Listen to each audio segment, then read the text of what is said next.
Alright, welcome to my day 67 progression guide. So it looks like we did not get a level increase today. Starting out, you want to go to your artificial island, then you want to go back to build, and then you want to hit claim, because remember, you can only hold these resources for 24 hours. Then I wanted to give you a warning to check your common enemies. I know for some, their enemies responded today, but mine respond tomorrow. And since we're at the end of the week, don't forget to go to the exchange store. If you saw my video yesterday, I explained why I bought a couple items and saved the others, mainly so that way I can get my house as a level 9 by the time Vera comes out. But besides that, you can do Mia's kitchen, and then you can do your bounties. Next, we have vitality. And with the executor training going on, we do have some options today. So starting with joint ops. So today we got access to bracers, chest, and a Shiro matrix, but the best dungeon, pants, gloves, a king, and a crow matrix. So I recommend that you do this dungeon. I mean, being able to get gloves, also a crow matrix, gonna be pretty nice, especially for your double chance. And you might even want to use a couple vitality solutions to run this a couple more times. But now let's take a look at interstellar exploration. So how you know if you have a level 3 Stargate is if we have 2 or more in this category. But as I said last time, if this is going to prevent you from doing your joint operations and your dimensional trials for the day, I would pass on them because it's much better to go ahead and knock that out. And speaking of dimensional trials, you want to make sure you choose difficulty 5 and you do 2 of these today. But if you somehow have vitality left over, you can always do space-time domains, but just make sure it's difficulty 5. Then don't forget to do your daily gifts. You want to go to the black market and talk to Hopkins. You want to go to Cetus Island and do the claw machine. Then you want to do your 2 ability trainings.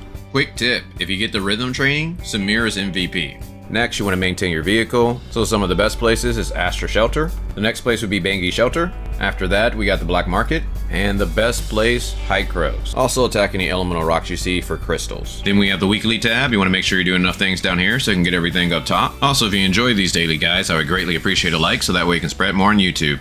Which brings us to our challenges. If you're doing something like the Bygone Phantasm or Frontier Clash, you're going to want to save your Mia's kitchens, so that way you can power yourself up. But just remember, you want to use your 3 attempts before the day is over. So starting with the Bygone Phantasm, my recommendation is that you knock out the sequential Phantasm first, try to get the highest score possible, then you want to try to start climbing the Bygone Phantasm. So now it looks like the procrastinators have started to climb, and just like my subscriber said, it looks like Dawn is going to be a threat, and as I was thinking, I'm going to probably need at least 3500 points to compete this week, so I got some work to do, unfortunately. Frontier Clash. We got another attempt today, and I recommend that you try to go ahead and knock this out this weekend, because next week we could get a really bad resist, and that would hurt to lose out on some boxes because you waited till the last minute. The Wormhole. We have 4 days to complete this, and you want to make sure you do so that way you can get that energy crystal dust. Then we have the Raid. You have 2 days to complete all of these, and remember, you want to do it because that's a lot of energy crystal dust plus crystal chunks.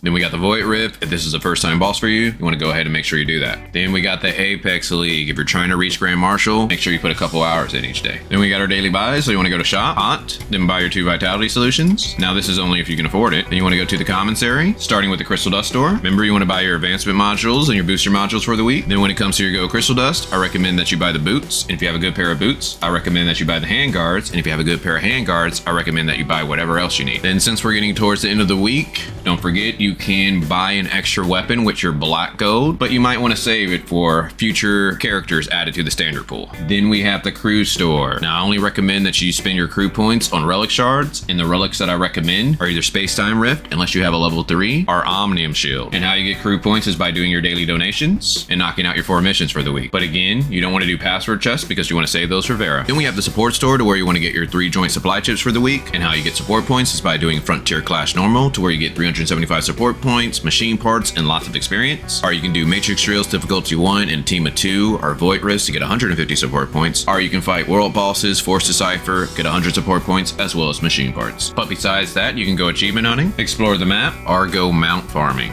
Well, hopefully you guys enjoyed this. If so, check out my condensed version of the Vera live stream so that way you know what's coming in Vera. But other than that, talk with you guys later.